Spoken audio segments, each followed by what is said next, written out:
Jadi ketika Anda berbicara misalnya toleransi dalam Islam, berarti kita akan berbicara tentang konsep agama. Jelas ya? Kita akan berbicara tentang konsep agama. Yang jadi persoalan, ketika kalimat ad-din dalam Al-Quran disandingkan dengan kalimat Allah pemiliknya yang menetapkan segala aturannya, ini berarti ingin memberikan gambaran kepada kita bahwa semua aturan-aturan yang ada dalam Islam yang dihimpun dalam ad-din yang disebut dengan agama itu, pertama, perhatikan, itulah satu yang telah ditetapkan oleh Allah Subhanahu wa Ta'ala. Yang kedua, kata inda ini juga bisa berarti ridha. Itu yang diridhai oleh Allah Subhanahu wa Ta'ala. Yang ketiga, kata inda itu bisa berarti dekat. Ana indi sabbarah, papan tulis dekat dengan saya. Jadi seakan-akan ingin mengatakan dalam kalimat yang seperti kelihatan simpel ini, orang-orang yang selalu mengikuti aturan Islam, maka orang-orang itu yang selalu mengikuti aturan agamanya, maka dijamin dia akan dekat dengan Allah indallahi. Maka dijamin dia akan mendapatkan ridha Allah indallahi. Jadi kalau Anda ingin mendapatkan ridha Allah, dekat dengan Allah, kuncinya sederhana kata ayat ini.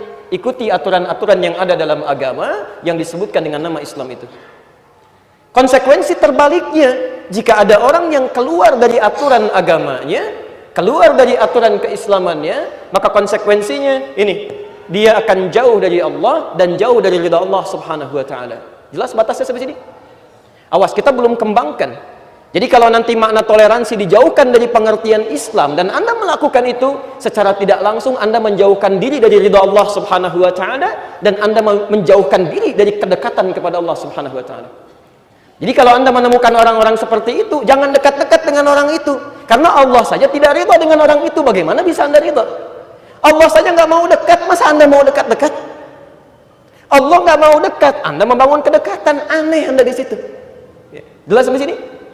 Baik, satu. Sekarang kita bertanya, Islam ini agamanya, ada aturan dalam ad-din.